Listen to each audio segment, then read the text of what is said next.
Hello, my name is Dr. Paul Cottrell, and I'm doing this recording on November 29th. Thank you for joining. I greatly appreciate it. Please subscribe to all my channels. I have channels on YouTube, Brighteon, Bitchute, and Rumble, Patreon, Substack, TikTok, X, GETTR, many ways to follow my work. I also do live streams on my website, the-studio-reykjavik.com. All these videos are for free. Please help support the work by sharing the links, asking your social media to follow me, and you can also support by being a paid member to my Patreon or Substack channel. You can also donate on my website, the-studio-reykjavik.com. I greatly appreciate the help that you provide to support the channel. I have great products. I have supplements and ebooks and also course material on immunology and pulmonology to help support the channel. So please go to my store and take a look at some of the great products that I offer. I have omega-3. Omega-3 helps with your cardiovascular health. It brings down inflammation and helps with your lipid profile. Therefore, it's reducing plaque formation. Digestive enzyme complex helps to break up carbohydrates, proteins, and lipids, reduces the stress on your pancreas. This is super important. It also has bromelain to break up clots, and the proteolytic enzymes in here also helps to break up glycoproteins, which is super important during the winter season. Olive leaf extract boosts up that immune system and helps with your cardiovascular system, brings down inflammation and helps your lipid profile. And clarity factor. Clarity factor gets rid of that brain fog, helps you. I found some web results. I can show them if you ask again from your iPhone. It helps for you to concentrate on your tasks, gets rid of that brain fog, and over time improves that neuroplasticity so you're thinking faster and have better memory. This is super important as a neurostack. Take it every day, drink it with filtered water. All right, with that said, let's listen into Al Jazeera talking about Trump and his warning to Venezuela.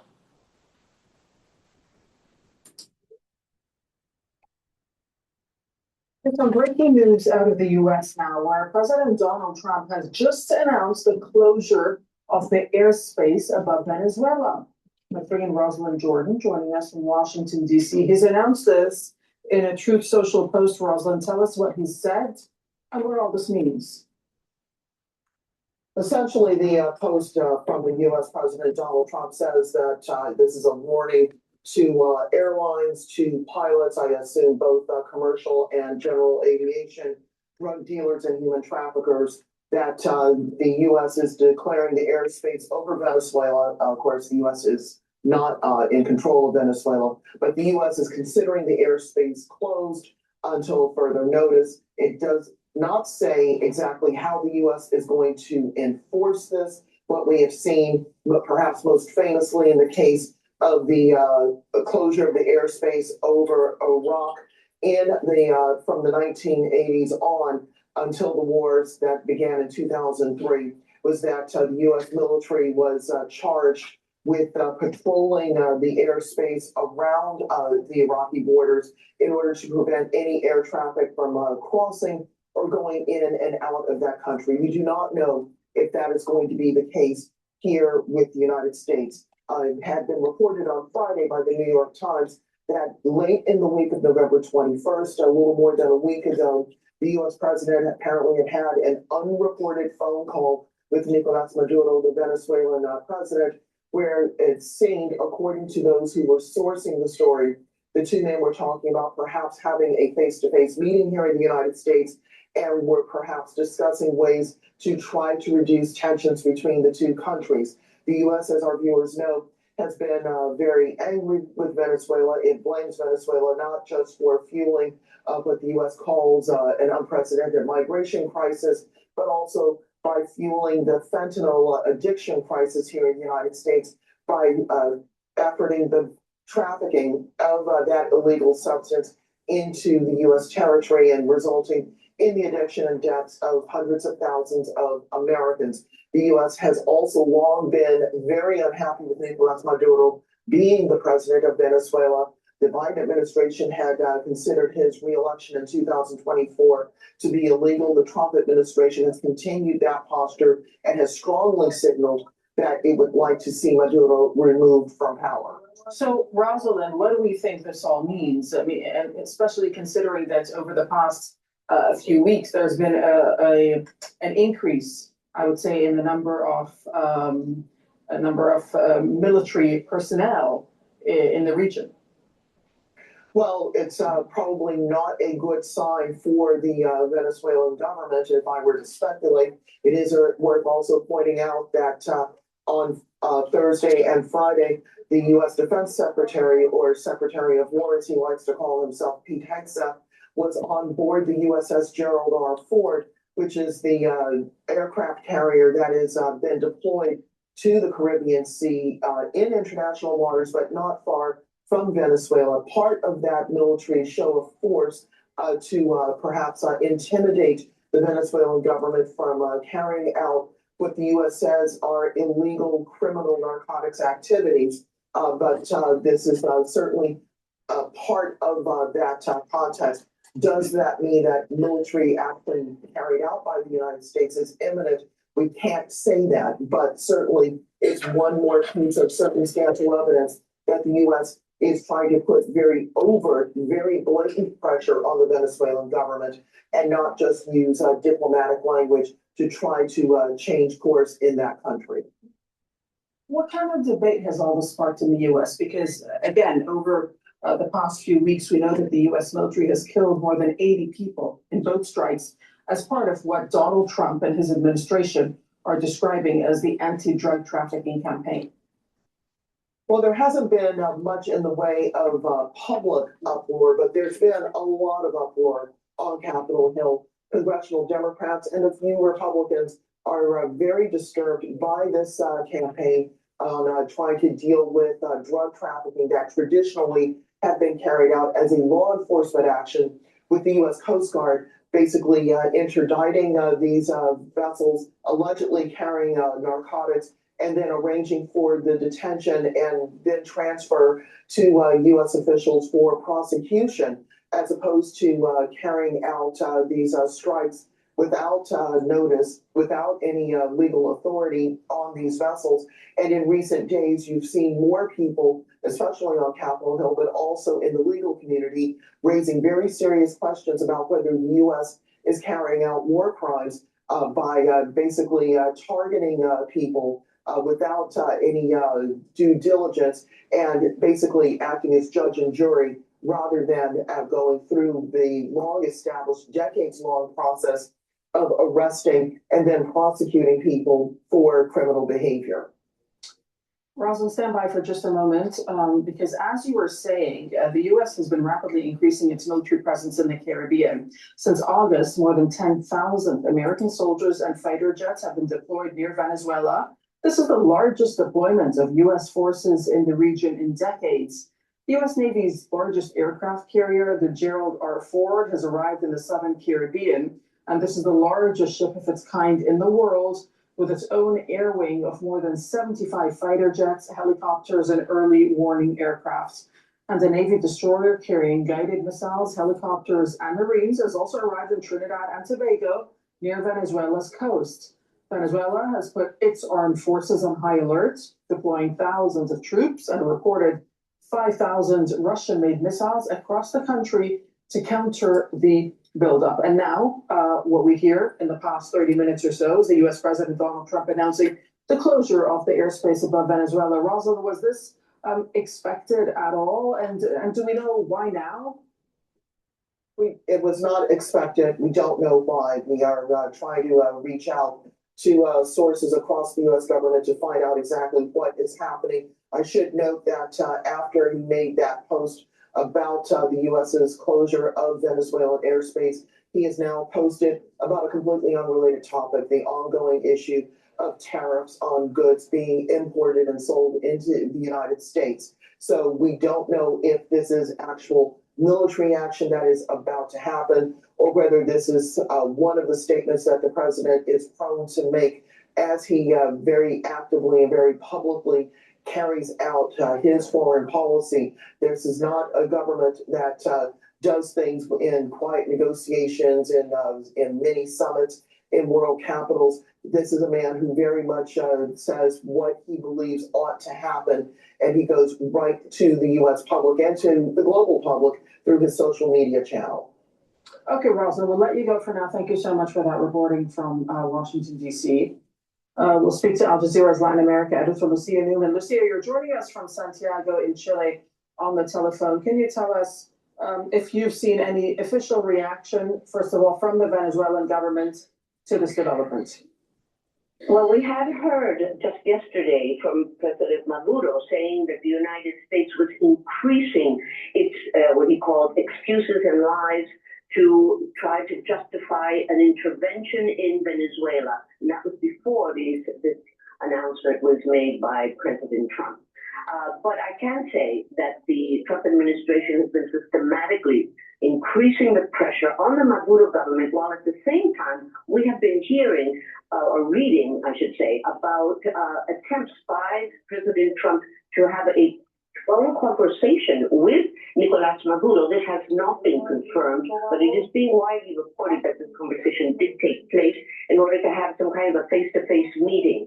Again, this has not been confirmed, but so he's sort of going hot and cold. But what clearly this very week on Monday, he declared the so-called Cartel of the Soles, a narco-terrorist organization, which he says is led by Nicolás Maduro. And then the White House said that the anti-drug offensive that we have been seeing in the Caribbean, that this anti-drug offensive will begin on land. So that is certainly sending the message that there could be some kind of a military action within Venezuela itself. So how much of an escalation is this, Lucia? Sorry? How much of an escalation? How much of an escalation Well, is this? it is an escalation on of words and on paper, but we haven't seen an actual escalation that he would actually go so far. Now I'm speaking about the Pentagon and the administration, whether they would actually attack Venezuela, which is the fear that is being raised, obviously, from everyone in the region. When you tell airlines not to go to Venezuela, when you say that the airspace is now being closed, you're sending a very, very aggressive message. Whether this will play out is another matter altogether. But this has been going on now for a long, long time, and it's unclear whether the administration is willing to actually go into Venezuela or not. But it is supposed to put very, very strong pressure on Maduro, perhaps, and this is the speculation, perhaps to sit down and negotiate his withdrawal from power. And up until this point, any sign that this pressure that the U.S. government has been trying to put on Venezuela has worked? None whatsoever, none that we can certainly measure. They've said that they will not cave in to this kind of pressure. They've reached out to their closest allies, that is Russia and China, for help, but both have been rather lukewarm and certainly have not come out publicly to say that they would stand up and by Venezuela's side, especially militarily, if there were to be increased military action around and inside of Venezuela. Has Venezuela taken any sort of preparatory action in case this were to escalate? We know that the U.S. has amassed more than a dozen warships and thousands of troops in the region. They're branding their operation as an Operation Southern Spear. That's what they're calling it. What has Venezuela done to prepare? Venezuela has, from the very beginning, when this was not, when this was just a few U.S. boats and troops around the area shooting and destroying boats that were allegedly carrying drugs in the area, it began to mobilize its army. It began to mobilize ordinary people, teaching them how to be prepared for an invasion, that sort of thing, which we have seen in Venezuela over the decades. This is not new. And the real question is Venezuela really in a position to defend itself, were there to be military action from the United States? I'm sure they would resist.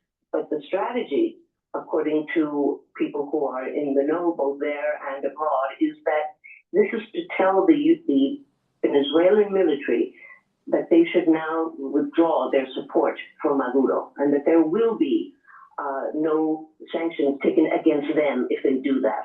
This is what we have been hearing now for at least a month. This is for them to desert, basically, Nicolas Maduro and the upper echelons of the military forces of Venezuela so that there will be regime change. That seems to be really the end game. Okay, thank you. Lucia, we'll let you go for now. Thank you so much for that reporting from Santiago in Chile.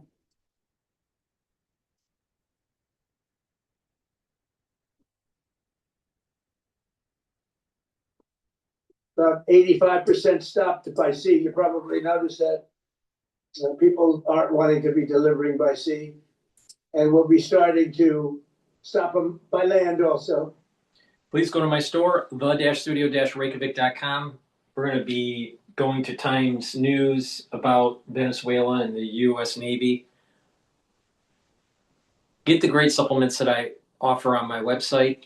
Get the lignans. Lignans will help your immune system and your endocrine system, bring down inflammation and soak up free radicals. Super important to slow down the aging process and to boost up that immune system. Ashwagandha root helps to control your cortisol levels and your blood glucose levels, helps with your cardiovascular system and your immune system.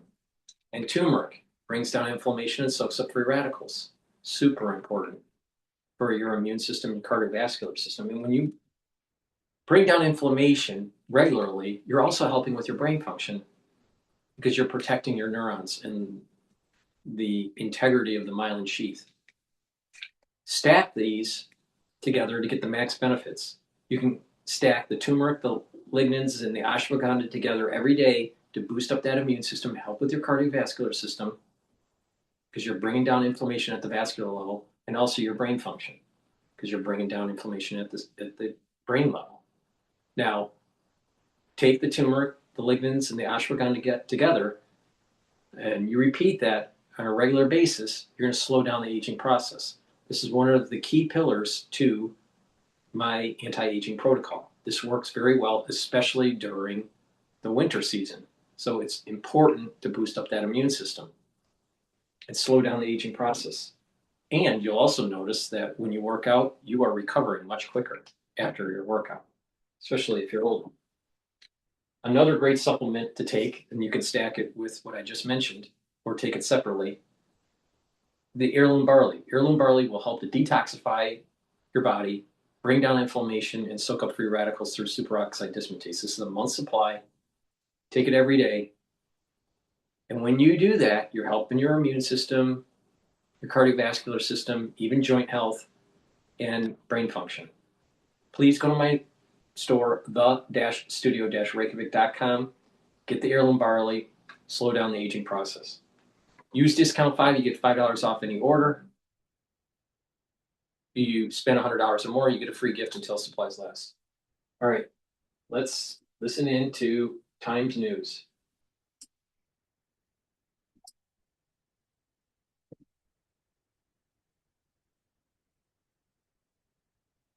This is from Annie Jacobson. I believe she's the one that wrote about the nuclear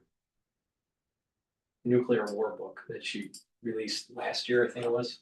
Time after a nuclear war, all present-day knowledge will be gone, including the knowledge that the enemy was not North Korea, Russia, America, China, Iran, or anyone else vilified as a nation or a group. That's Annie Jacobson, a journalist and the author of a fascinating but troubling book, Nuclear War: A Scenario. It was the nuclear weapons that were the enemy of all of us, all along. And that's from the final pages of Annie's book. And it's a book many of you have written to us about, in fact, not least because nuclear destruction has very much been thrust back into the spotlight, with Presidents Putin and Trump trading threats about restarting nuclear testing and whether they'll even renew the START disarmament treaty, which is about to expire. Annie's book is a stark reminder of just how real the threat of nuclear war remains. She walks us step by step through what would happen if a single intercontinental ballistic missile carrying a nuclear warhead were launched at the United States. and he took you through what this scenario and the fallout afterwards would look like in some terrifying detail. Welcome to The General and the Journalist. I'm Tom, and here's my conversation with Annie. So Annie, thank you so much for joining.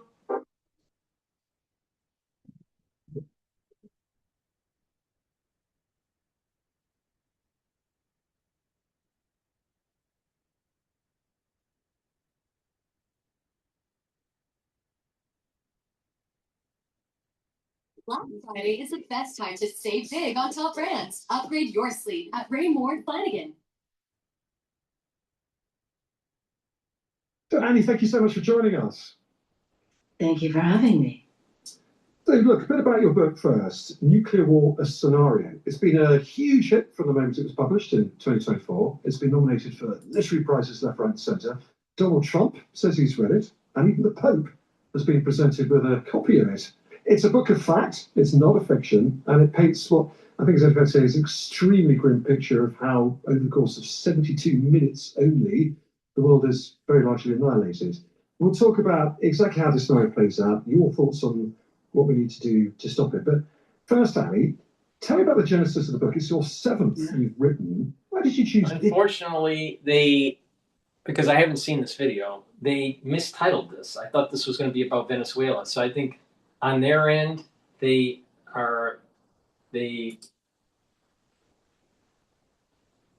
made In the past 43 days, Democrats in they made an error here. So let's switch over to MS Now. I'll try to find the video from them. Intensifying retribution campaign against the list of targets that continues to grow. Listen to this, y'all. Reuters reports that at least 470 targets, 470, have faced retaliation under the president's leadership. While some of those efforts have been derailed, like the dismissal of criminal charges against former FBI Director James Comey and New York Attorney General Letitia James, that's not stopping the president from going on the warpath to punish his perceived political enemies. This week, Trump's DOJ and FBI began investigating the 6 Democratic lawmakers he accused of, quote, seditious behavior after they urged military personnel to refuse illegal orders. The Pentagon is also investigating whether Senator Mark Kelly, a former Navy pilot, breached military law by participating in the lawmakers' message to service members. Despite the investigation against him, Senator Kelly is making it clear he's not backing down. Here's what he told Jimmy Kimmel this week. He's trying to get some fear out there. And fear can be contagious. But what also can be contagious is courage and patriotism. Every one of us has First Amendment speech rights, and I think the president is infringing on those. And he's sending a pretty strong message. You do not want to cross him, and your loyalty should be to him. It should not. Where was his stance on freedom of speech during the COVID era? Nowhere.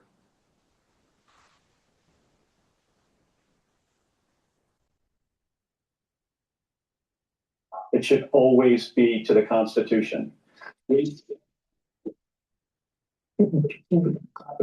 Meanwhile, Trump is once again going after his predecessor, announcing on social media that he's canceling all executive orders signed by Joe Biden using an auto pen. Among other things, Trump could potentially try to reverse pardons issued by President Biden, but legal experts point out there is no mechanism to undo clemency after it is granted. Joining us now, conservative lawyer George Conway. He's also president of Society for the Rule of Law and Political Magazine senior writer. He's also a former federal prosecutor. I want to start where I ended, which is President Trump saying that he's going every executive order and apparently pardon anything signed with the auto pen by Joe Biden, he's declaring gone. Executive orders are one thing, right? This is why folks say executive orders are not the way you want to govern because they can go away every time there's a new president in office. But please remind the people there is no legal avenue to get rid of pardons in this country. There is no legal avenue to get rid of pardon. By the way, the whole thing is sort of bizarre. There's no legal requirement that the pardons even be signed. If it's an illegal pardon, I think that maybe the Supreme Court might take a look at this. If the process isn't proper, then how How is the pardon legitimate? By the president. So whether there's an auto pen or not is like beside the point. That's apparently consuming Trump's mind for much of his presidency, because he did the whole thing where he put the auto pen on the White House wall and everything. But no, this appears to be sort of more nonsense. But if we saw Trump decide, or the Justice Department decide to prosecute someone who Joe Biden had pardoned, what would be the backstop there? They would assert. Why aren't they talking about Venezuela? The defense in the proceeding. And they would really quickly, I want to read though the pardon clause in the Constitution, Article 2, Section 2, Clause 1. The president shall have power to grant reprieves and pardons for offenses against the United States, except in cases of impeachment. That's all it says. It doesn't say it has to be signed, like you said. It doesn't say that anything else has to. And then the president say, "I grant you a pardon to go free, Ph.D." Not only that. I mean, it doesn't have to be signed, but there is well-established Justice Department legal advice that says that basically the president can sign things however he wants. If you want to use a thumbprint, he can use a thumbprint. If he wants to use someone else to sign for him, he can do that. If he wants to use a machine or a stamp, he can do that. And there's nothing illegal about those pardons. And they will be successfully invoked by defendants in court. Now, executive orders are a different thing because it doesn't matter. It doesn't matter how they were signed. Trump can just undo executive orders. He can just say, "I'm undoing all Sleepy Joe's executive orders, regardless of whether they signed by an auto pen." And so be it. That's what he's entitled to do that. Well, to your point, George, factcheck.org put something out. This is March of. Better question is, why are they supporting the pardon of Fauci? Why are they supporting some of the pardons of Biden? Why?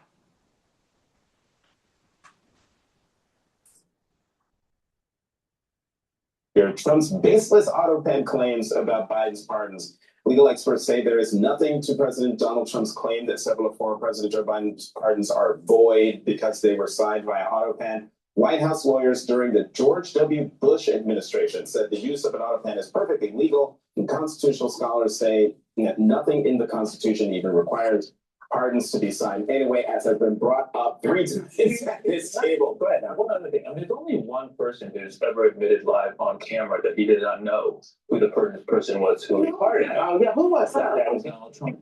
Right? Guardian Chang Penjel, head of Binance, who was pardoned, I don't remember, a couple months ago. Right. He was asked about it. He said he didn't know who that was. That to me is way more significant. It's either true that he doesn't know who it was and some staff member put him up to it, or he's lying. And both are terrible. Correct. That's just me. Absolutely. It's like we've seen this movie before. Either he's telling the truth, which is awful, or he's lying. Which is an ongoing theme here. Yeah. Can we get to the Venezuela of it all? The Washington Post, we went through this article earlier, but just to remind our viewers, has this very damning article about the Defense Department's orders to kill 2 people who were on a boat.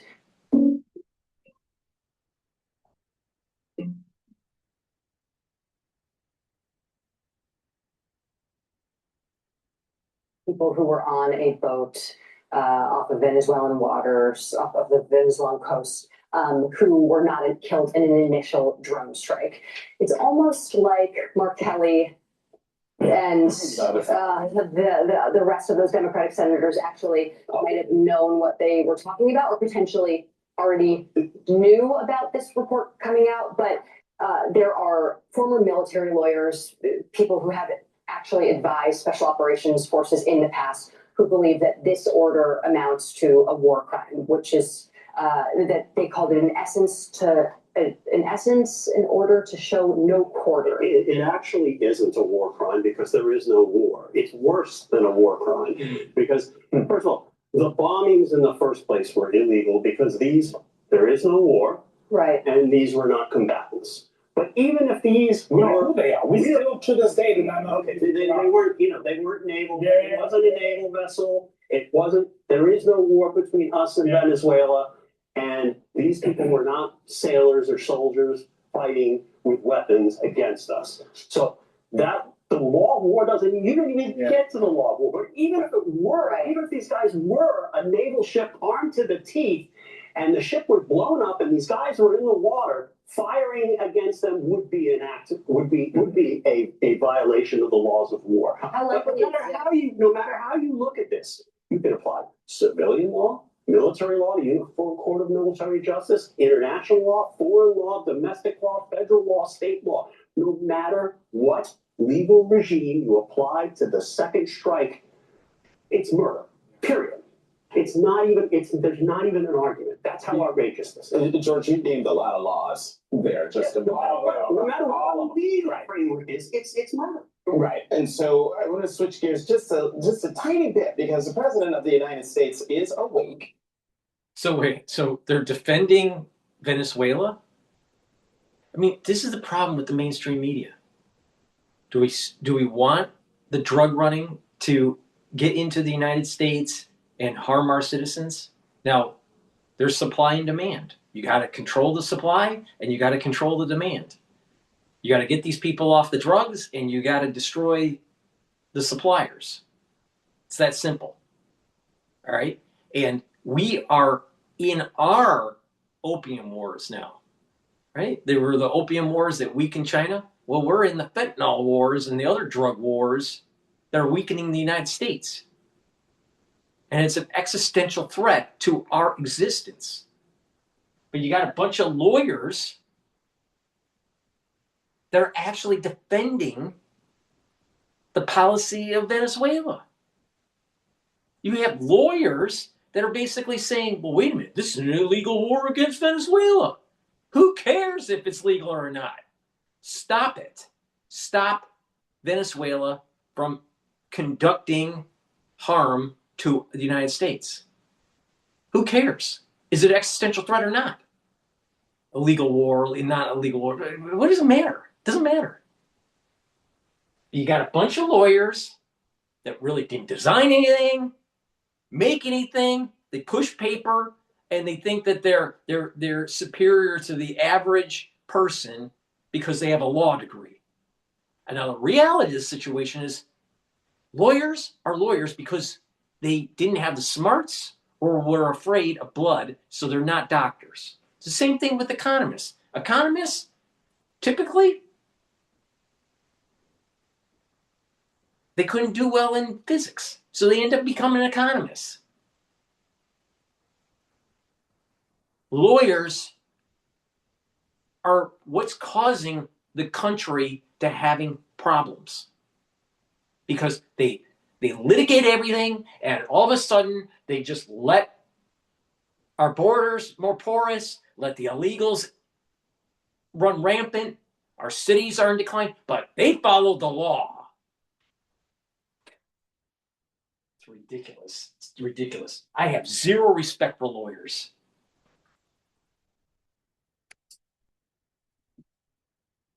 And about less than a half hour ago. Reassuring. wait, no, George, you probably don't know this. Listen, here it is. To all airlines, pilots, drug dealers, and human traffickers, please consider the airspace above and surrounding Venezuela to be closed in its entirety. Thank you for your attention to this matter, President Donald J. Trump. Okay, Ankush, he's the president of the United States. Not Venezuela. So does he have the legal authority to declare another nation's airspace? He can just go. What Trump needs to do is go to the White House, the Oval Office, have a live broadcast, have a speech, and he basically says there's an existential threat on the United States by Venezuela and its drug cartel, and we are going to destroy it. And I don't care if it's legal, I don't care if it's illegal, it's going to be destroyed. That's what he needs to say. He needs to just say, I don't give a shit, we're going to save our country. Bunch of libtard legalese. That honestly, deep down inside, they think you're smarter, that they're smarter than you. They think because they have a law degree that they're going to tell you how it is. But yet, if you follow their policies, it's going to make things worse.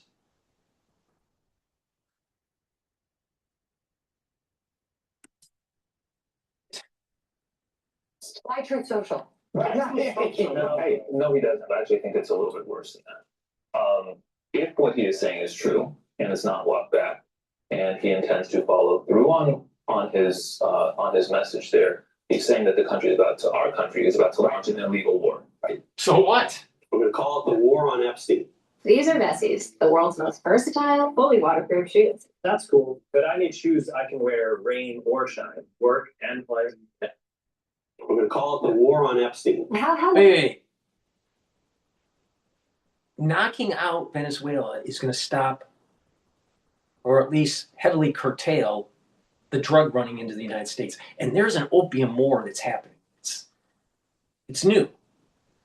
And it's to weaken the United States, just like how the opium wars weaken China. But it's with fentanyl and other drugs. And sadly, Americans are buying into it. Sadly, Americans have the demand for this stupidity. And because of their addiction and because of their issues with their families and blah, blah, blah, blah, blah, they're literally making our country weaker.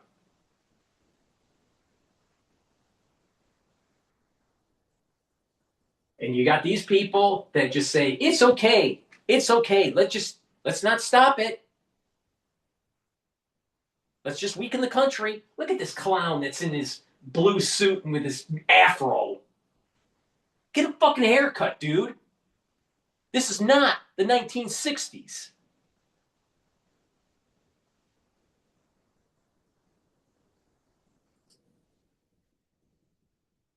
That the next administration, a potentially Democratic administration, would actually prosecute the people carrying out these murders? Okay, this is a very, very interesting and important question. Yeah. Trump can eliminate everyone's liability if he pardons everyone out the door. Okay, right? If he pardons everyone who's involved in these strikes, he can eliminate their liability under federal law. If he does not issue a pardon, then I think a lot of people are going to be pointing to LLC guidance that supposedly supports these strikes. That's what This is the classified memo that. So let me get this straight. So you have the Democratic Party that's basically saying, don't do this illegal, illegal activity that Donald Trump is asking you to do. Let the drugs keep on coming in and weaken the country. And when we lose our constitutional freedoms and our governance and our prowess economically, who do we turn to? Who do we say, you were at fault? Are they going to take responsibility of inaction? No, of course not. Trump is right. You kill the enemy and hell with the consequences. If there's an enemy, you kill him. You don't ask for forgiveness. You don't ask for permission. You just kill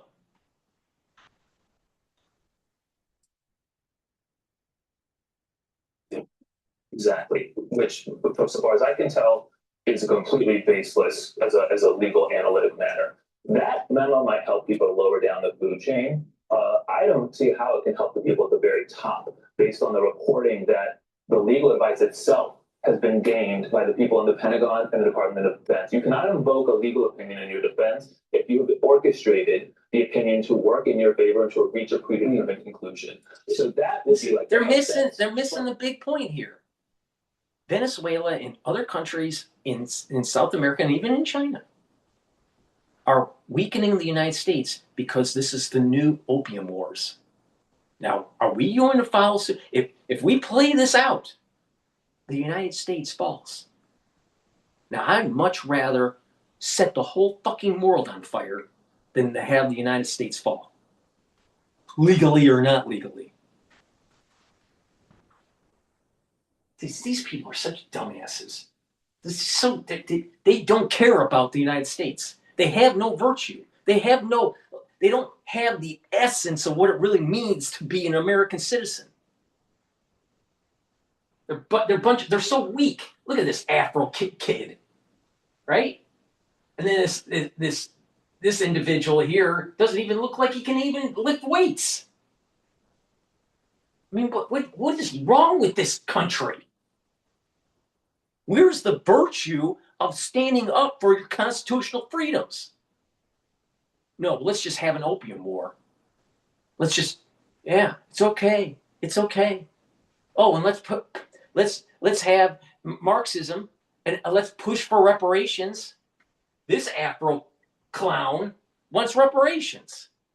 That means that he's going to tax you and give it to someone else because of their race. Right there. That's MS now.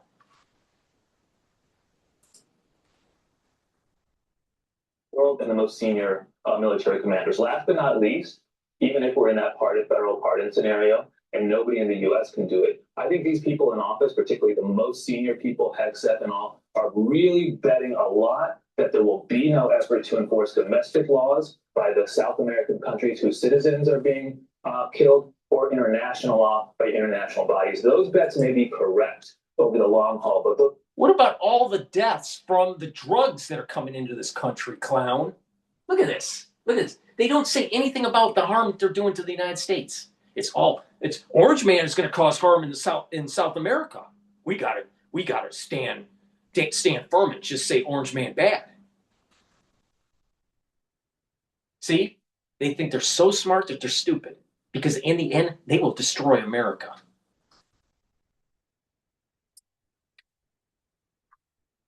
Real legal risks that these people are running. Absolutely incredible. God. When you look at, because in my intro I talked about Letitia James and I talked about Comey, their things getting thrown out. Yeah, they were thrown out because you had an improper prosecutor. That doesn't mean that they didn't do it. Now, they're innocent until proven guilty. That's the way our governing system works. But the thing is that Letitia James, the evidence seems to suggest heavily that she did mortgage fraud and tax fraud. Now, I was in a room with her speaking, and she stated to the crowd that she has values and that she wanted to have a backyard for her kids. But she didn't deny that she didn't deny the mortgage fraud or the tax fraud. The point here is this. They're getting away with illegal activity that an average citizen wouldn't get away with. But because it's under the Trump administration, Orange Man bad all the time. So everything he does is bad. So he must be going after Letitia James because of just revenge. But who actually signed those mortgage papers? Who actually signed her taxes?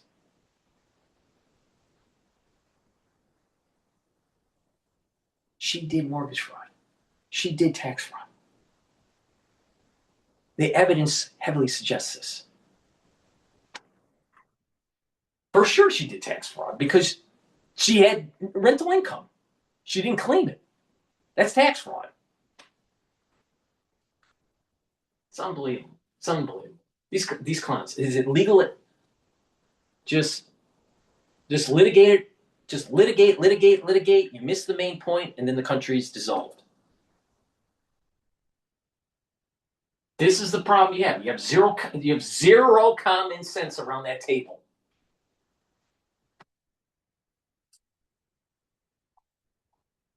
The people and entities who are being attacked. You know, there's been a retribution by the president of the United States. Never. Wait a minute. Letitia James, before she was even an attorney general, or district attorney, I guess it's DA. So district attorney, when she was running, what did she say? I'm going to go after Trump. Well, wait a minute. How could you just go after Trump when you don't even have a case? I'm just going to go after Trump. Who was vengeful? How did this start? Letitia James started this crap. Industrial amnesia by the Afro. seen anything like this. And I think, we knew there was a lot, but having the reporting that gives us a number that we're month 10. What is it? Month 11, month 10 of this administration, and we're at 470 different iterations of retribution against his perceived political enemies or universities or whatever. Turkey Day Dixon was a biker compared to this. I mean, we've never seen anything like it. The list is going to grow. And basically, it's anybody who he thinks crosses him or that his minions think cross him, because they will do this to ease him. And then, oddly, there's a very much a focus on people who he thinks can't fight back. Or who thinks now, if George Conway was so right in his analysis here. Now you have to remember he's a lawyer, just another dumbass lawyer. But if he was so right, why did his wife leave him? Conway. Why? Oh, maybe there's an issue there. Maybe there's an issue.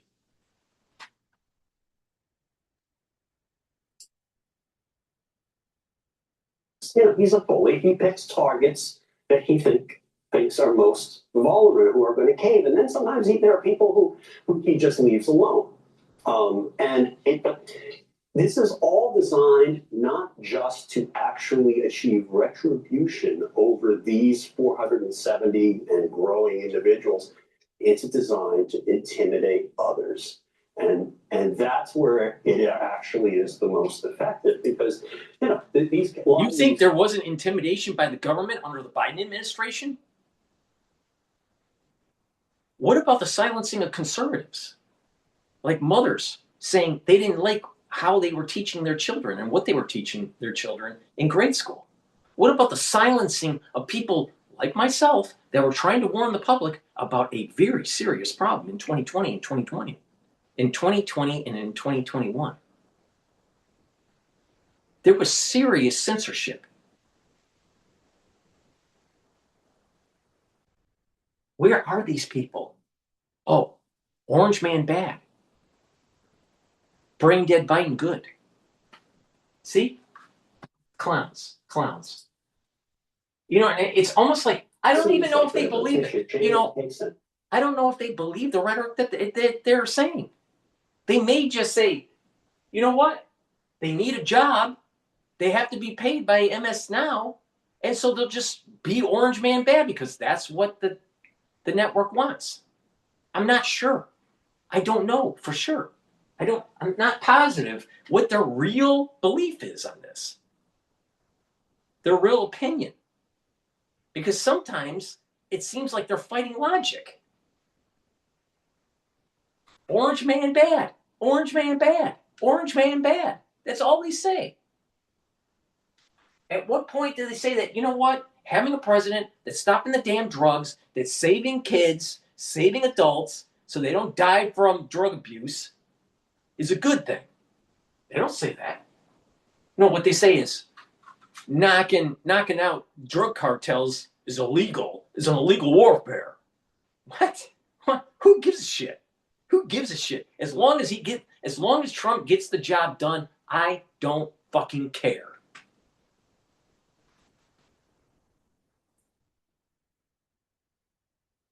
Comey case, they've been thrown out. They have zero chance of ultimate success. But people don't want to tangle with that. They don't want to go through that process. They don't want to go through even an investigative process. And that is one of the ways that, authoritarians like Trump try to suppress dissent. Wait, let's go back to the Ed Martin of it all, where he said in front of the camera that at the end of the day, we can't charge them or put them in jail. We're going to shame them. This is about the process of this, like you said.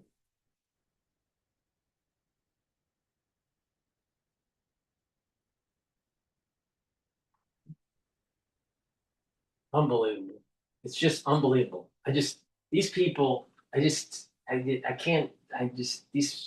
These lawyers just drive me nuts.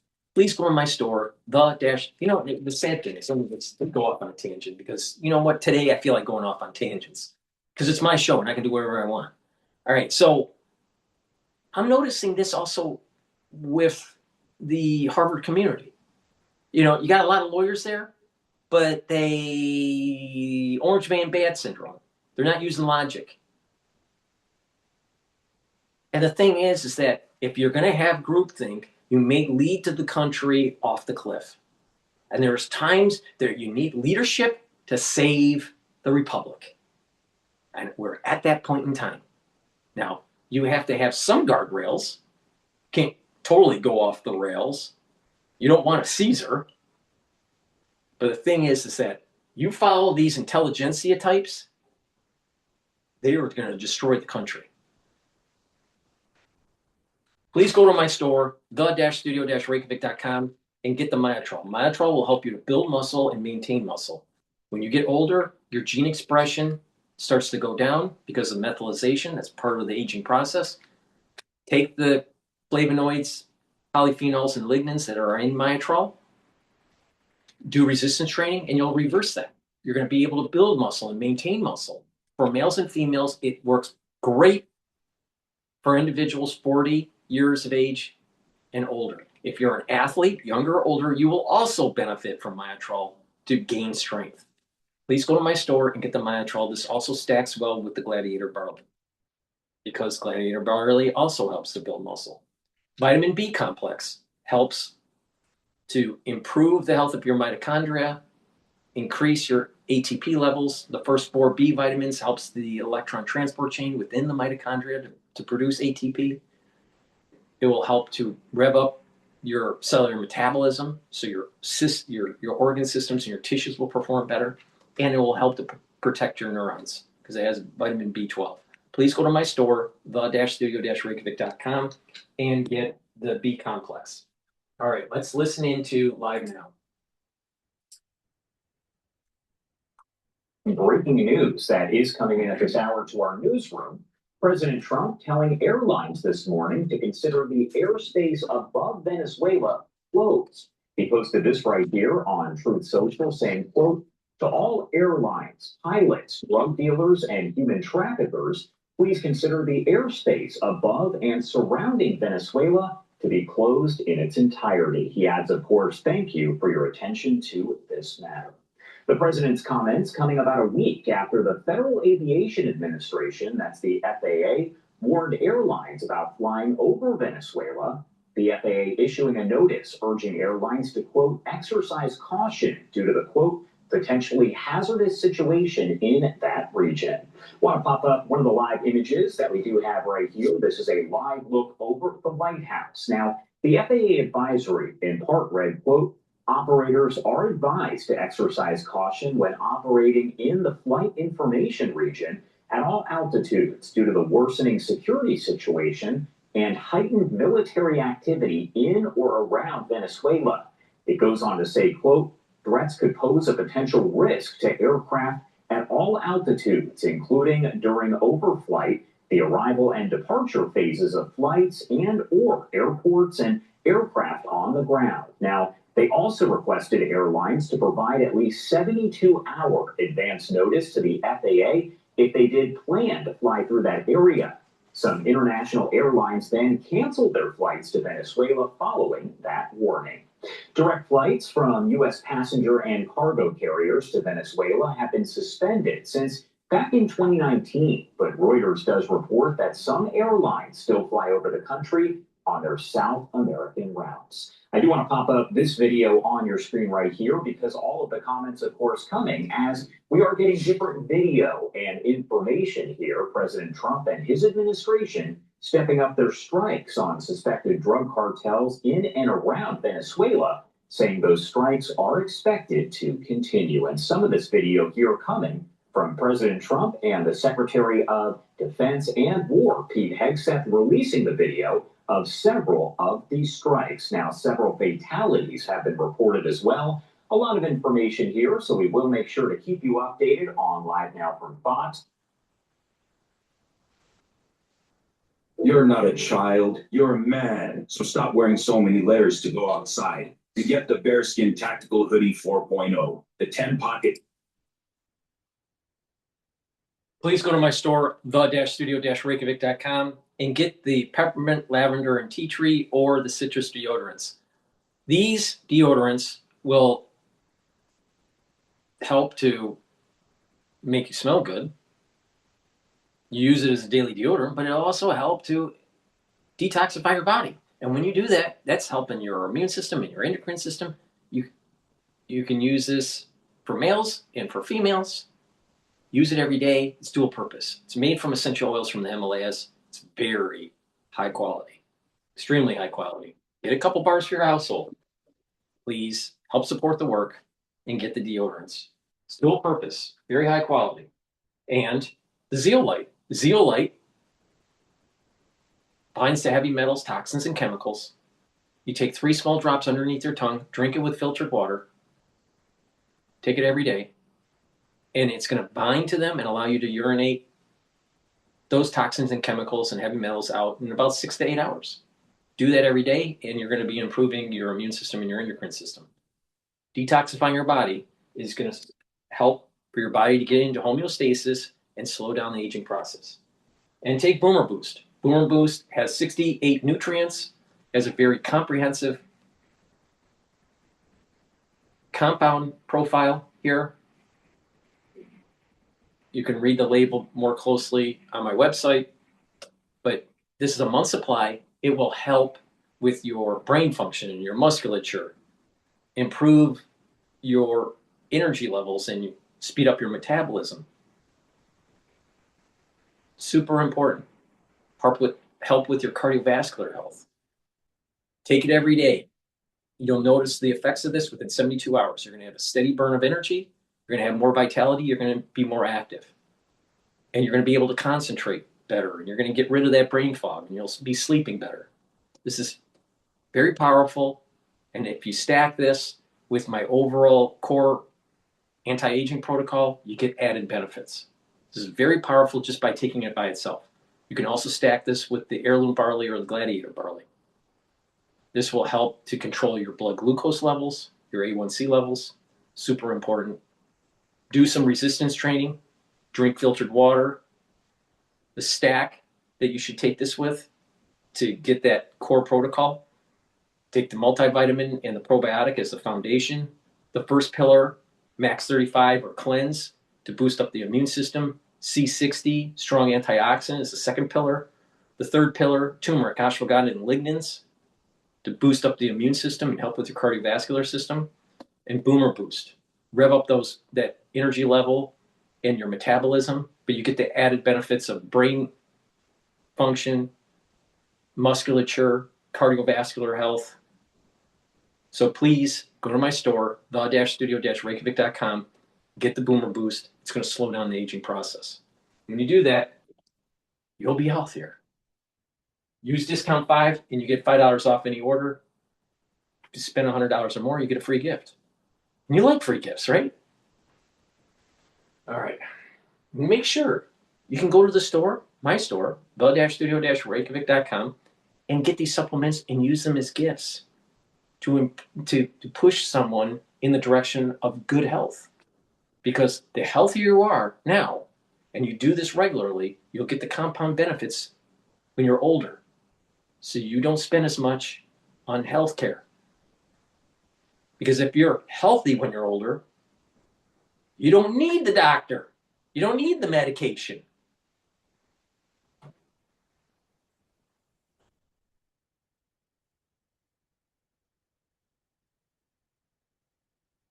Earlier this month, the Department of War announced the beginning of Operation Southern Spear. Our Washington correspondent Luis Martinez breaks down what the military operation means for the region and the United States. Operation Southern Spear is now the largest military buildup of the U.S. military in the Western Hemisphere since the Cuban Missile Crisis in 1962. In short, Operation Southern Spear is a joint military task force whose mission is to defend the homeland and to remove narco-terrorist threats from the region. The president has made clear that America is going to secure our interests in the Western Hemisphere. And the center of that is dismantling narco-terrorism, drug trafficking, and criminal cartels from our southern border all the way on down to the tip of South America. We are going to make sure that the American people are safe and protected. from transnational organized crime, Venezuela, Iran. To understand Operation Southern Spear, we must look at the numbers behind illegal drug trafficking into the United States. For example, it's estimated that every year some 650 metric tons of cocaine is smuggled into the United States. And another tragic number is that every year for the past 5 years, some 80,000 Americans have died due to illegal drug consumption in the United States. That's 80,000 Americans per year for the past 5 years. And to put it into context, during the war on terror, less than 10,000 Americans died over a span of 20 years during 2 wars, Iraq and Afghanistan. So 80,000 deaths per year due to illegal drug trafficking is significant and a tragic number. Now, here we have the main players of illegal drug trafficking into the United States in the region. We have Colombia, which is the world's largest cocaine producer. And then we have Venezuela. 1/3 of the drugs produced in Colombia are shipped through Venezuela to Mexico and then smuggled across the southern border. The other 2/3 of cocaine production are smuggled through the eastern Pacific of Colombia and Ecuador into Mexico and then across the southern border into the United States. The Cartel del Soles is the cartel that runs Venezuela.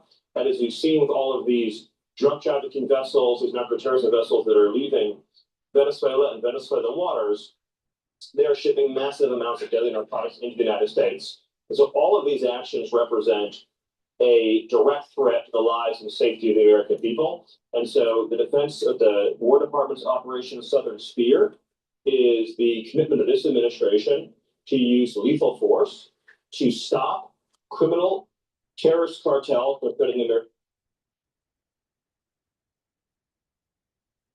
lives in Venezuela and beyond. The U.S. government has designated the Cartel de los Soles, a cartel of the Suns, as a foreign terrorist organization. Now, the cartel takes its name due to the sun insignia that Venezuelan generals wear on their uniform. And this cartel is formed by Venezuelan top officials. We have the leader of that cartel, Nicolás Maduro Moros, who is right now the illegitimate president of Venezuela. And he has a $50 million bounty on his head due to an indictment that the Biden administration placed on Maduro for drug trafficking. We also have Vladimir Padrino Lopez, the head of the Venezuelan military, with a $15 million reward or bounty leading to his capture. And of course, also Riobal Cabello, the Minister of Interior. These are just some of the few top Venezuelan officials that lead this Cartel de los Soles. Maduro, the U.S. designated him the leader of this war terrorist organization. Why do you want to talk to him? He's the leader. But we can save lives. If we can do things the easy way, that's fine. And if we have to do it the hard way, that's fine too. What's your reaction? Well, I'm not going to tell you what the goal is. You should probably know what the goal is, but they cause a lot of problems. And they've sent millions of people into our country. They were probably the biggest abuser with Tren de Aragua and all the others that they sent in, the drug dealers, the drug lords. The U.S. military buildup in the region, in particular the South Caribbean. It's about time. Start kicking ass. It's about time having a president that actually gets the job done. Now, hopefully, he will do this and kill the individuals in Venezuela that's harming our American citizens. Unfortunately, he didn't go far enough in Iran and kill the Ayatollah. He's not going far enough in defending Taiwan. And he sure as hell ain't going far enough to actually tell Putin, you stop or we're going to level the cities of Russia. You know, we need a more forceful president. Now, hopefully he goes in and destroys.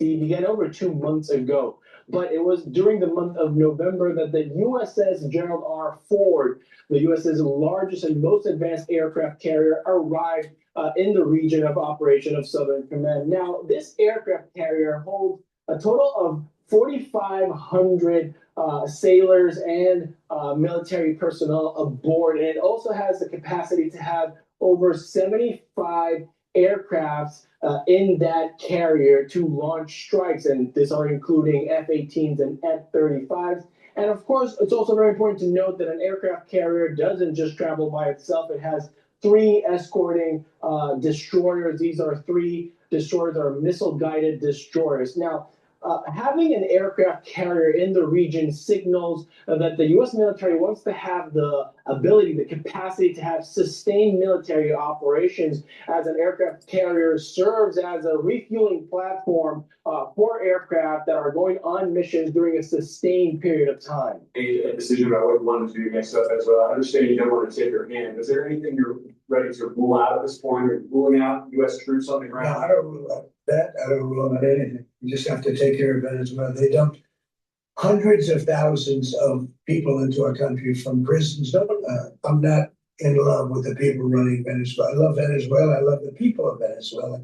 But what they've done to this country. Another important military asset that the U.S. has placed in the South Caribbean Sea is the USS Iwo Jima. This is an amphibious assault ship that has the capacity to hold over 1,000 sailors operating the ship, but it also has right now on board 2,200 Marines. And these are not normal Marines. These are Marines that are part of the Marine Expeditionary Unit. Only 3 are active in the world. 1 of them has now been deployed to the South Caribbean Sea. The USS Iwo Jima has a landing platform with the capacity of carrying over 35 aircrafts, and these are helicopters, Osprey ships, and even F-35s that can land vertically. Now, also, the USS Iwo Jima doesn't travel by itself. It has 2 other escorting ships on an amphibious readiness group, and these other 2 other ships have the capacity for landing platforms to then have the Marine Expeditionary Unit, those 2,200 Marines, land with equipment from land, air, and sea into any territory and clear the way for further military operations. It is impressive how a movement of solidarity is rising everywhere in support of the victorious effort of the indestructible people of Venezuela in the face of these threats. It's amazing that AI voice to translate. You know, the reality of the situation is, I hope, I pray that Trump is victorious and destroys the Venezuelan political regime and stops the drug running. It's time that we have a president that says, you know what? South America is our backyard, and we're going to clean it up.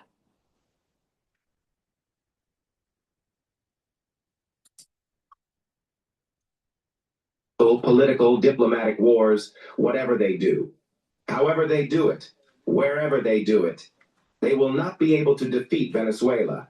We are invincible. Whatever they do, they have not been able to. Really? This guy's going to end up like Gaddafi.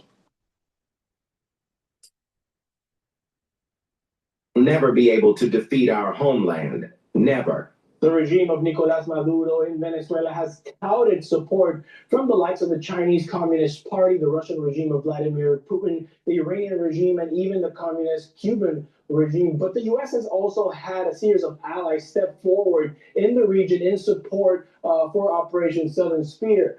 First of all, we have Trinidad and Tobago right here. That is 7 miles off the coast of Venezuela. Trinidad and Tobago have hosted U.S. destroyers for military exercises during this operation. We also have Panama in Central America that has signed a memorandum of understanding with the U.S. government to allow for U.S. military troops to be hosted in this nation. And also in Central America, we have El Salvador. In El Salvador, there's already an AC-130 aircraft that's a special operations airplane, and also a Poseidon-type aircraft that is a signal intelligence aircraft that are flying missions from El Salvador around the South Caribbean Sea. We also have Ecuador, and Ecuador has signed with the U.S. military and the U.S. government to allow for military troops and equipment from the United States to travel freely through its territory. And also Argentina. Argentina has signed on to the U.S. Combined Armed Forces Initiative to fight transnational crime in the region. And lastly, of course, of territory of the United States, Puerto Rico. The U.S. military has rehabilitated a military base in Puerto Rico that is now hosting over 30 F-35 fighters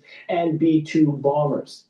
Envision a new Venezuela perched on top of the Western Hemisphere as a premier global energy hub, a symbol of independence and innovation, a new era of ingenuity in an open marketplace of ideas, catapulting the next generation of leaders across all business sectors.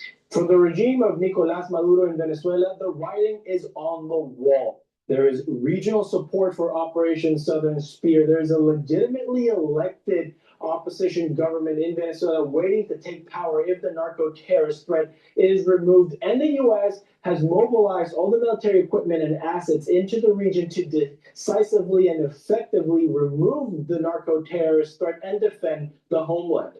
Reporting from Washington, D.C., Luis Eduardo Martinez, NTD News.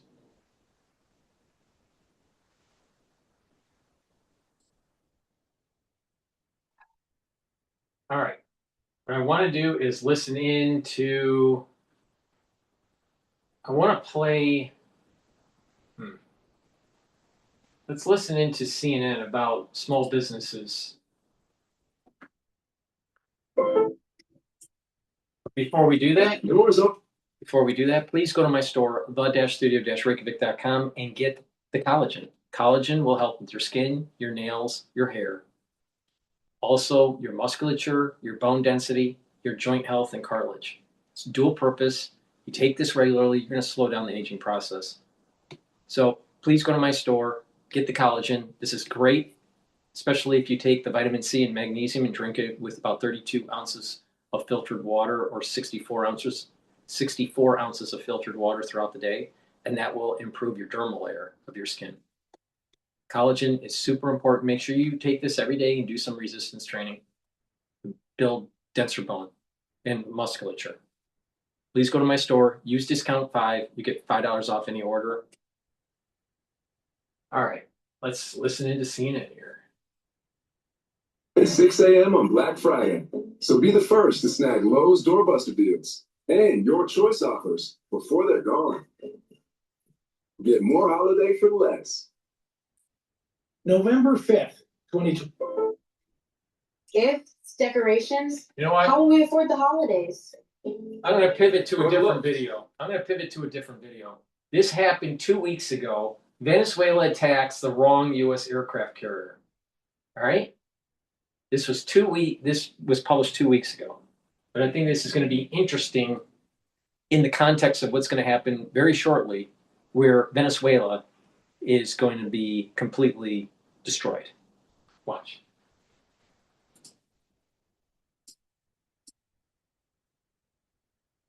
Full time. A Venezuelan Navy patrol squadron left Puerto Cabello under strict radio silence. 4 boats, each armed with 12.7 millimeter heavy machine guns and Soviet-era 73 millimeter launchers. Their orders: intercept the American warship entering Bolivarian waters. The Americans didn't know it yet, but the squadron's intel was already wrong. The target wasn't a lone destroyer. It was the USS Dwight D. Eisenhower, a 100,000-ton floating air base with a strike group of 6 warships. By 5:21 in the morning, radar operators aboard the Eisenhower picked up faint echoes coming from the south. Small, fast, uncoordinated, it didn't fit commercial traffic. Bridge, combat, we have 4 surface contacts, 27 miles in closing.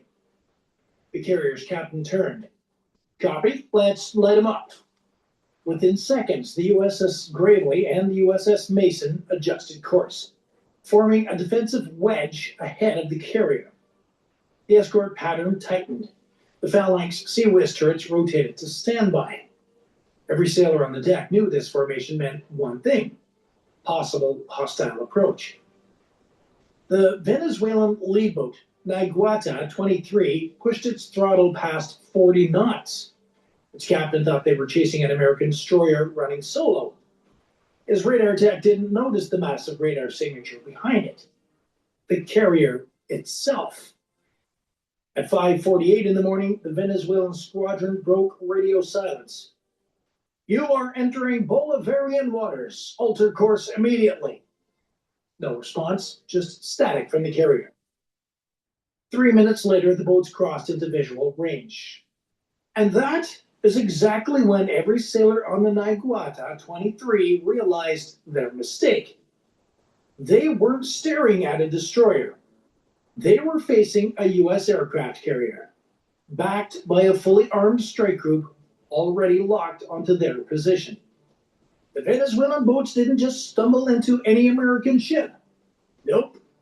They had sailed straight toward one of the most lethal formations afloat, a U.S. Navy carrier strike group.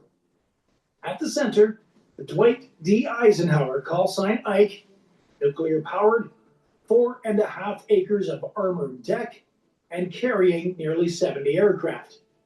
To her crew, she's a floating city. To anyone dumb enough to challenge her, she's a storm from hell wrapped in steel. Flanking her, 2 Arleigh Burke-class destroyers, the Gravely and the Mason, each one bristling with over 90 vertical launch cells, housing everything from Tomahawk cruise missiles to Sea Sparrow interceptors. On the outer ring, a Ticonderoga-class cruiser, Philippine Sea, running Overwatch, tracking everything within 250 miles. Above them, 2 MH-60R Seahawk helicopters sweeping the surface, their tipping sonars pinging, and their infrared cameras scanning for fast movers. The carrier's Combat Information Center links all of it together. Radar, sonar, satellite feed, all into one picture the size of an ocean. When those Venezuelan boats appeared, every ship in the group saw them at once. The system tagged them Skunk Alpha 1 through 4. Unknown surface contacts, course north, speed 42 knots. The order went out. Maintain course, do not engage unless fired upon. It's a simple rule, one built on experience. The U.S. Navy doesn't blink first. They let you come close enough to realize just how big of a mistake you've made. And right now, 4 Venezuelan captains were about to learn that lesson the hard way. At 5:52, the radar operator aboard Gravely leaned forward in his seat. Contact accelerating, bearing steady, they're not changing course. That single line turned the entire Combat Information Center into a live wire. On the main screen, 4. This Black Friday gift cleans your retainer at the touch of a button. No more brushing or tablets. Over 4 years ago, our team of engineers knew there had to be a quicker, easier. On the main screen, 4 small blips crawled across the surface radar display, each now just 22 miles out. They weren't moving like smugglers. Smugglers will do everything they can to avoid detection. These boats were charging straight in, hard. The captain of the Gravely made the call. Broadcast on Maritime Emergency Channel. The radio operator keyed the mic. Unidentified Venezuelan vessels. This is United States Navy warship. You are operating in international waters. Alter course immediately. Nothing. The Venezuelan formation split. 2 boats stayed low, hugging the waves. 2 veered wide, forming a pincer pattern. That's not random navigation. That's training. Meanwhile, up on the Eisenhower's flight deck, crew chiefs scrambled to ready another MH-60R Romeo helicopter, its job to get eyes on target. Within 2 minutes, the Seahawk's rotors were slicing through the humid Caribbean air. Pilot climbed to 500 feet, sensors on.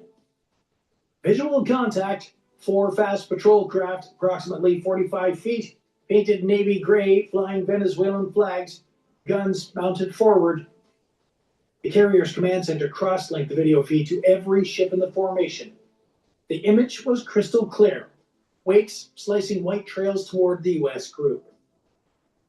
At 6:01, the Venezuelan lead boat locked onto radar return, Echo 2. Their intel sheet said that Echo 2 was a U.S. destroyer operating without carrier escort. A perfect target for a warning run. The idea was simple. Buzz close, fire a few warning bursts, film the standoff, and feed the footage straight to state media. Caracas wanted proof that their Navy could push back the Americans.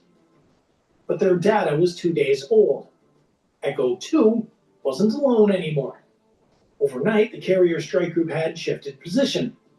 The radar Echo they were chasing wasn't a destroyer. It was the USS Dwight D. Eisenhower, the flagship herself. From the Naiguata 23's bridge, the American silhouette rising over the horizon looked wrong. Too large, too flat, too tall. The radar cross-section filled the entire scope. Their captain hesitated, thinking it was two ships side by side. Then the reflection of aircraft elevators and tower lights confirmed it. They were staring at an aircraft carrier. By now, the U.S. strike group had gone to full alert. Gravely and Mason shifted positions to block the small craft. Choppers maintained overhead eyes, and inside the Eisenhower's Combat Direction Center, every sensor was locked on to the Venezuelan formation. The Venezuelans, still trying to complete their demonstration, fired 2 short bursts into the water, not aimed just for show. But to a U.S. carrier on high alert, muzzle flashes are no joke. Gravely's fire control radar locked on instantly. Target tracking came the call. The Venezuelan boats suddenly found themselves lit up by multiple weapon systems. Alarms screamed inside their cabins, missile lock tones they'd never heard before. In less than a minute, they realized what had gone wrong. They hadn't scared an American warship. They'd threatened a nuclear-powered carrier strike group with live weapons on standby. The Venezuelan commander shouted over the radio, voice shaking, "Cease approach, disengage!" But it was already too late for calm words. The American response had already begun to unfold. 6:03. The carrier's Combat Direction Center went red. Not flashing lights, not sirens, just a calm professional voice. Condition 1, weapons release authorized for self-defense. On the destroyer Gravely, sailors manned the 5-inch gun. The Phalanx Sea Whiz turret rotated, tracking the fast boats automatically. Its barrel spinning at 4,500 rounds per minute, ready to shred anything that crossed the line. A single flick of a switch and the Caribbean would light up like the 4th of July. Above, the Seahawk helicopter dropped to 200 feet, holding a position over the approaching patrols. Its sensor operator could see men aboard the Naiguata 23, bandanas, helmets, fingers tight on their triggers. Then came a tone in the Seahawk's headset. Fire control radar from the Venezuelan boat had locked onto the Gravely. That was the final trigger. "Bridge, we are painted," the pilot said. "Copy, maintain eyes, do not engage unless fired upon." Inside the Eisenhower, the tactical action officer ran through the rules of engagement checklist. U.S. policy was crystal clear. Do not start a fight, but finish it fast if it does start. A tense minute passed. For more than 20 years, Finest Call has worked diligently to create a line of premium cocktail mixers that bartenders A tense minute passed. Every gunner, every radar operator, every sailor just waited. The Venezuelan boats slowed, just barely, mind you.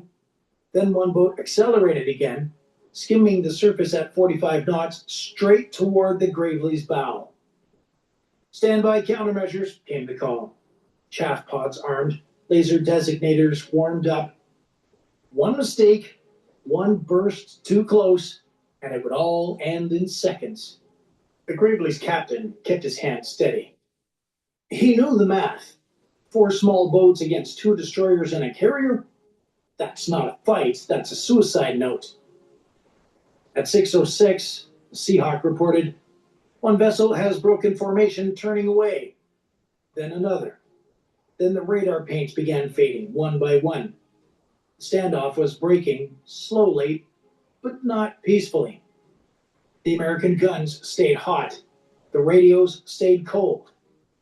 Because everyone on deck knew just because they were turning now doesn't mean it's over. 6:07. One of the Venezuelan boats, hull number 23, swung wide, looping back toward the carrier's southern flank. Whether it was confusion, pride, or poor communications, nobody knew. But to the Americans watching on radar, it looked like an attack run. Contact closing fast, bearing 210. Every ship in the strike group snapped into defensive geometry. The Mason adjusted course, moving between the carrier and the approaching contact. The Sea Ram launcher rotated, missile hatches opening. One wrong move, and this would turn into a very short war. From the air, the Seahawk pilot called it out. It was turning inside Mason's wake, distance 1.5 nautical miles. That's just seconds away in naval time. Inside the Mason's Combat Information Center, the tactical watch officer's voice was calm but firm. If that boat crosses 1,000 yards, engage with a warning burst. Copy, 1,000-yard line. As the Venezuelan craft raced closer, Mason fired 2 green flares, standard U.S. Navy sign for turn away now. No response. Then the Venezuelan boat's gunner made a mistake that almost triggered everything. He racked the charging handle on his deck gun. Just one sound, metal against metal, picked up by the Seahawk's camera microphone. Muzzle movement confirmed, the pilot called out. Target within 900 yards.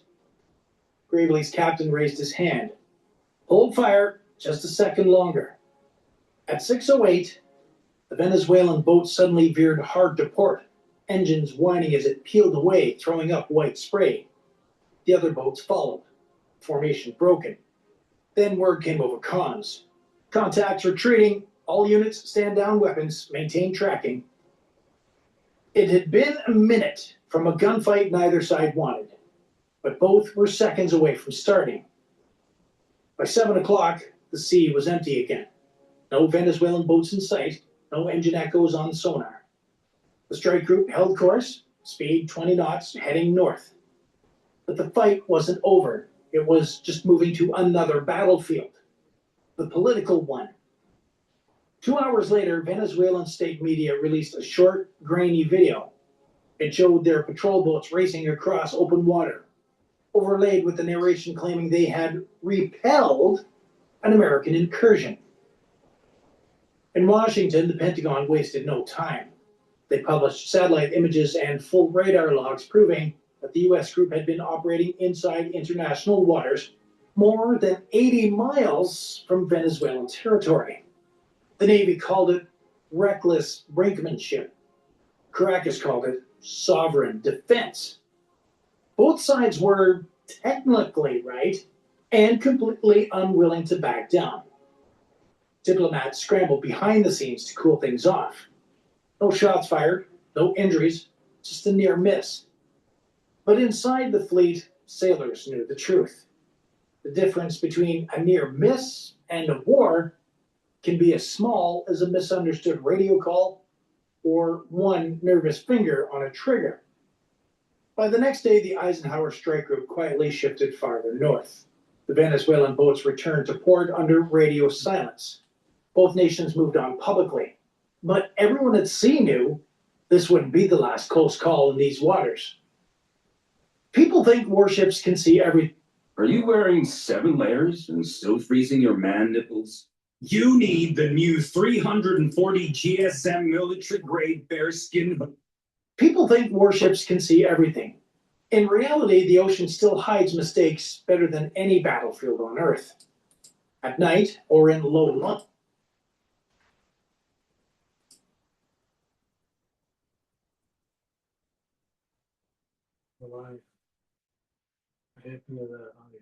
And complex electromagnetic noise bouncing off.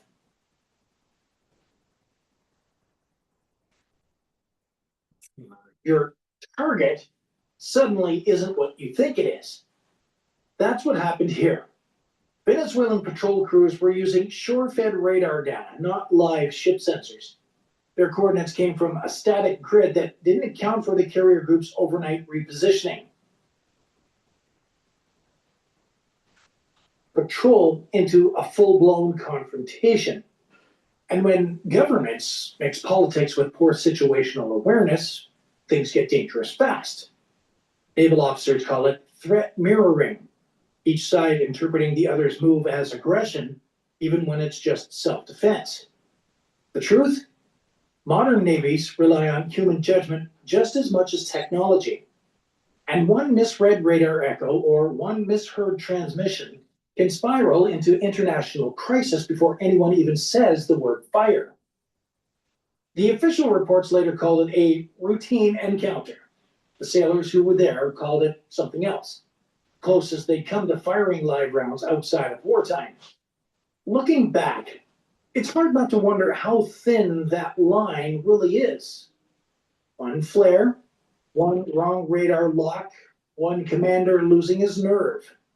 That's all it takes to turn a tense standoff into headlines nobody wants to write. At sea, there is no replay button. Once you commit, you live with the outcome. So here's the question for you. You're on the bridge. The alarms are screaming. There's 4 fast boats tearing straight towards your ship at 40 knots. Do you hold fire and risk getting hit, or do you squeeze the trigger first? Drop your answer below. I want to see how you would call that one. Thanks for watching this episode. If you enjoyed it, please hit that like button, share it with a friend who loves naval stories, and don't forget to subscribe so you never miss a debrief whenever the next close call hits the ocean. And hey, if you want to go a step further and support the channel directly, please join the fleet. You'll get loyalty badges, priority replies, and you'll help us bring more true maritime stories to the surface.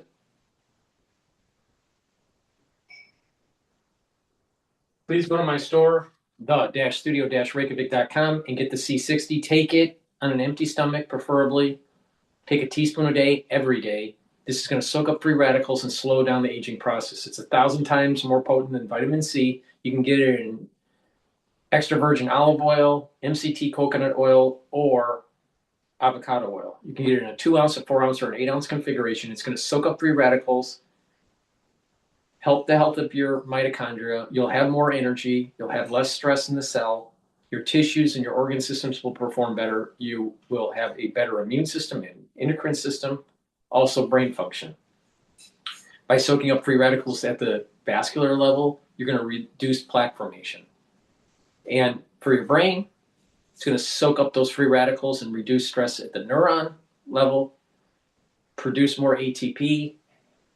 Your neurons will produce more neurotransmitters, and over time, you'll get better neuroplasticity to link your different neurons. You'll think faster and have better memory over time. C60 will slow down the aging process. Stack this with the vitamins, the probiotics, Max 35 or the cleanse, the turmeric, the ashwagandha, the lignans, and the boomer boost. And when you do that, you have a very comprehensive protocol to slowing down the aging process. Please go to my store, take C60 every day. You can get it in a 2-ounce, a 4-ounce, or an 8-ounce configuration. And C60 will also improve the health of your basal layer so you have better skin. So please go to my store, the-studio-reykjavik.com, and get the C60.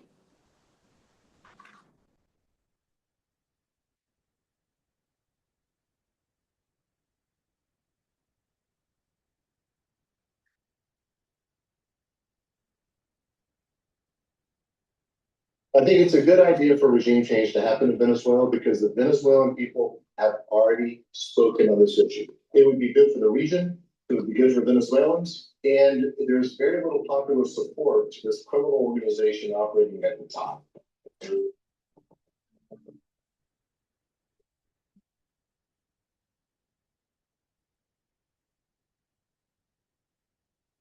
Hello and welcome to G0 World. I'm Ian Bremmer, and today I'm asking a surreal question. Is the United States about to invade Venezuela? It increasingly looks that way. President Trump has sent mixed signals about his intentions. He's deployed America's most advanced U.S. aircraft carrier to the region. And he's receiving near daily briefings with military options ranging from strikes on government facilities to special operations raids. He has said Venezuelan President Maduro's days are numbered, but also that Maduro wants to talk. Maduro, for his part, has called for peace, going so far as to butcher the lines of a famous John Lennon song, "Acapella." Be my land of people. Joining me to try to make sense of all this, except for that last part, a man who has served two very different administrations, as U.S. ambassador to Venezuela under both President Trump and President Biden, James Stewart. But first, a word from the folks who help us keep the lights on. Funding for G0 World is provided by our lead sponsor, Prologis, and by Cox, a family of businesses. Bombers fly sorties to intimidate the Latin American strongman accused by Washington of trafficking drugs and rigging elections. There's talk of U.S. troops going in to remove him. I'm not talking about Venezuela today. I'm talking about Panama in 1989. Fellow citizens, last night I ordered U.S. military forces to Panama. No president takes such action lightly. For decades, Panamanian President Manuel Noriega was a paid CIA asset, and he was a useful intermediary for covert U.S. operations across Latin America. But by the late 1980s, he had become a liability, deeply involved in cocaine trafficking, money laundering, and after annulling an election he clearly lost, Please go to my store, the-studio-reykjavik.com, and get the drops. You can get them in honey and lemon, in blueberry, and also in cherry flavor. Get a few bags for your household.